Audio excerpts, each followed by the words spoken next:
G'day guys, my name's Ben from Beretta Australia, and today we're going to be taking you through the steps needed to get you up and running and on target with the Burris Eliminator 6.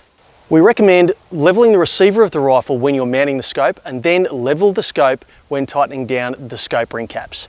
This will ensure that your scope is level and your holdover dot will be vertical, which is important when shooting longer ranges to ensure that your shot doesn't fall wide of your aiming mark. Once the scope is mounted, ensure that you've got your battery installed in the left side turret assembly.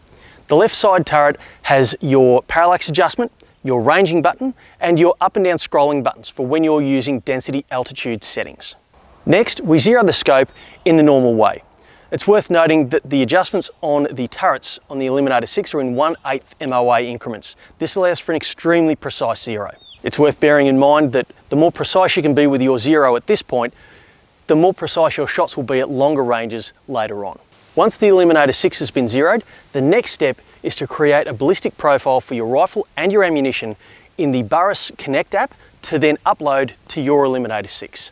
The first step in this process is to ensure that you have the Burris Connect app loaded onto your smartphone or mobile device. The next thing we do is we wake up our Burris Eliminator 6 simply by pressing the range button on the left side turret of the optic. Next, we go into the Burris Connect app and we go to the Devices tab, and we add a new device by pressing the plus symbol. We then follow the connection assistant instructions on the app until we see a device connected appear on the screen. This then tells us that the app has successfully paired with your Burris Eliminator 6. After connecting the Burris Connect app to your Eliminator 6, you can change a range of settings within the optic itself, including units of measure, timeout settings, bubble level display.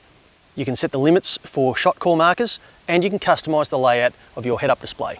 The next step is to build and upload your ammunition ballistic profile to your Eliminator 6. You'll need to know a range of information about your ammunition, including the manufacturer, the bullet type and weight, the muzzle velocity, the ballistic coefficient of the bullet, as well as atmospheric information such as altitude, temperature, and barometric pressure on the day that you zeroed the rifle, and the distance that you zeroed the rifle to. The more precise you can be with this information, the more precise and confident you can be taking shots at longer ranges. If you're a hand loader, you have the ability to enter your individual ammunition details for your hand loads as well. To upload your ballistic profile to your Eliminator 6, we take the following steps. Go to the Ballistics tab and follow the on-screen instructions to build your rifle and ballistics profile. Once you've created those profiles, select the Eliminator 6 under the Optics tab. Then select the correct ballistic profile that you've created. We recommend naming the profile to easily identify which ammunition type it is. Then tap Upload and wait for your profile to load. Upload is complete when the progress bar disappears. You then confirm that the profile has been uploaded by looking through the Eliminator 6 and pressing the range button for 5 seconds. And the profile name will scroll across your head-up display. Any changes to your profile must be re-uploaded into your optic by going through these previous steps. You're now ready to use your Burris Eliminator 6, and this is the easy part. 1. You place the center of your crosshair on the target and press the range button on the scope or on the supplied remote.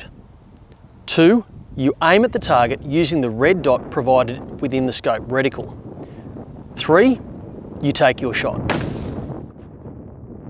I'm Ben from Beretta Australia, and this concludes our video on the Burris Eliminator 6. Now all you have to do is range, hold, and squeeze the trigger.